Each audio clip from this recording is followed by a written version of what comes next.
அன்பு தமிழ் நெஞ்சங்களுக்கு இனிய வணக்கம். பவானியிலிருந்து ஈசா சண்முகம் ஜோதிடர். நண்பர்களே, ராகேது பயிற்சி பார்த்துட்டு இருக்கோம். அந்த வகையில் இந்த தனுசு ராசிக்கு ராகேது பயிற்சி எப்படி இருக்கும், ப்ளஸ் என்ன மைனஸ் என்ன? இதுவரைக்கும் தனுசு ராசிக்கு 5ஆம் இடத்துல இருந்த ராகு பகவான் இப்போ அப்படியே ஷிஃப்ட் ஆகி 4ஆம் இடத்துக்கு வரார். இப்போ 4ஆம் இடத்து ராகு பகவான் வந்தார்னு வச்சுங்க, ஃபர்ஸ்ட் ஒரு நல்ல விஷயம் என்னன்னு பார்த்துன்னு வச்சுக்கோ, வீடு மனை வாங்குற யோகம், கட்டுற யோகம் இப்போ ராகு பகவான் கொடுப்பார். அது ஒவ்வொருத்தருக்கு வந்து பார்த்துன்னு வச்சுக்கோ, அடுக்குமாடி வீடுன்னு சொல்ல முடியுங்களா, காம்ப்ளெக்ஸ் அடுக்குமாடி வீடு காம்ப்ளெக்ஸ் கட்டக்கூடிய ஒரு யோகத்தை இந்த ராகு பகவான் நிச்சயம் தருவார். ரைட். அதுக்கு அடுத்தபடி பார்த்தோன்னு வச்சுக்கோ, உங்களுடைய சுற்று குடும்பத்தாருடைய வருமானம் வந்து நல்லா இருக்கக்கூடிய ஒரு வாய்ப்பு இருக்கு. அப்போ அந்த குடும்பஸ்தானம் என்பது நல்ல ஒரு மேம்பாடு அடையும். அப்போ அவங்களுடைய சந்தோஷங்கிறது நிறைய கிடைக்கிற ராகு பகவான் இப்போ கொடுக்க போறாரு. ரைட். அதுக்கு அடுத்தபடி வாங்க பார்த்தோன்னு வச்சுக்கோ, இந்த ஜாதகத்தை பொறுத்த வரைக்கும் ரொம்ப கவனமா இருக்க வேண்டிய ஒரு விஷயம்னு பார்த்தோன்னு வச்சுங்க, உங்களுடைய பிதிர்ஸ்தானமான 9ஆம் பாவம். அப்போ உங்களுடைய பிதிர்ஸ்தான வகையில் ஏதாவது வந்து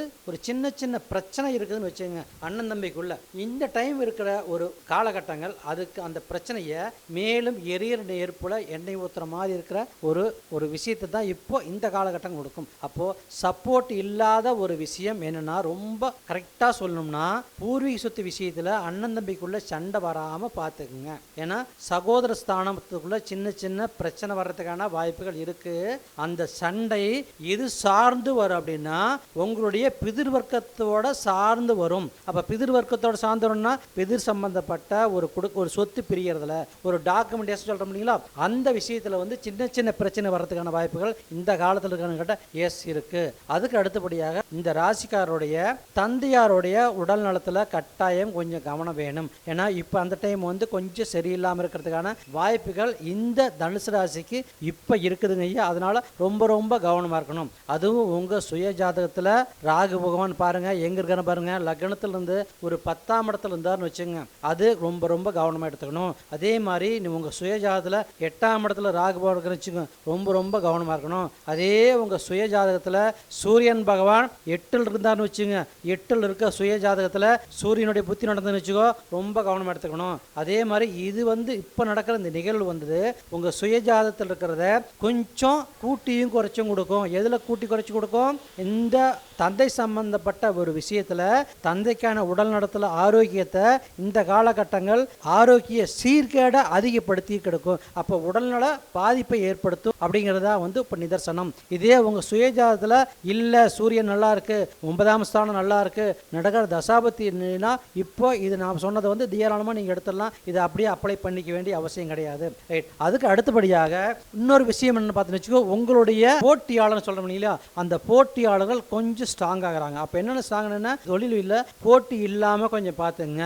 போட்டி அப்படின்னு வந்துச்சுன்னா, ஒரு சண்டைன்னு வந்துச்சுன்னா, ஒரு பிரச்சனைன்னு வந்துச்சுன்னா எதிரி தான் ஜெயிப்பாங்களே தவிர உங்களால் ஜெயிக்கிறது கொஞ்சம் கஷ்டமா இருக்கணும். ஏன்னா அந்த எதிரியோட இடம் வந்து கொஞ்சம் ஸ்ட்ராங்கா இருக்கு. எப்பவுமே வந்து நீங்களும் பலமா இருந்தாலும் உங்க பலத்தை விட எதிராளியோட பலம் அதிகமா இருக்கிறதுனால மேக்சிமம் இது மாதிரி பிரச்சனைகளுக்கு கொஞ்சம் போகாதீங்க. இதுதான் முதல்லயே சொன்னதுதான். மறுபடியும் எப்போ பிதிர் வர்க்கத்தை போனா உங்க சகோதர ஸ்தானத்தை கூட போகாதீங்க. ஏன்னா அவங்க தான் ஜெயிச்சிருவாங்க. அதனால சண்டைக்கு போகாதீங்க. அமைதியா தாராளமா இந்த 1.5 வருஷ காலத்துல ராகுபவன் உங்களுக்கு வீடு கட்டுற யோகத்தை கொடுக்குறாரு, மனை வாங்கத்த யோகத்தை கொடுக்குறாரு. இதெல்லாம் வந்து தனிப்பட்ட முறையில் கொடுக்குறாரு. அப்ப தனிப்பட்ட முறையில் கொடுக்கறத அப்படியே வாங்கி வச்சுக்கலாம். அதுக்கு அடுத்தபடி பார்த்தோன்னா, குடும்ப உறவுகளுக்கான தன வருவாய் நல்லா இருக்கும்னு கேட்டா எஸ் நல்லா இருக்கும். அதே மாதிரி உங்களுடைய கூட்டாளி கூட்டு தொழில் பண்றீங்களா நல்லா இருக்கும்னு கேட்டா எஸ், கூட்டாளியோட நேரப்படி உங்களுக்கு நல்லா இருக்கும். அப்ப கணவன் மனைவியோட உறவும் வந்து பார்த்தோன்னா சின்ன சின்ன ஒரு மிஸ் அண்டர்ஸ்டாண்டிங் நடக்கும். எக்ஸ்ட்ரீமா போகாது. சின்ன சின்ன சண்டைகள், சின்ன சச்சரவு தான் நடக்குமே தவிர எக்ஸ்ட்ரீமான ஒரு பிரச்சனைக்கு போகாது. சின்ன சின்ன சங்கடம் தான் நடக்கும். கொஞ்சம் அந்யோன்யங்கிறது கொஞ்சம் குறையறதுக்கான வாய்ப்புகள் இந்த காலகட்டத்தில் இருக்கான்னு கேட்டா எஸ்.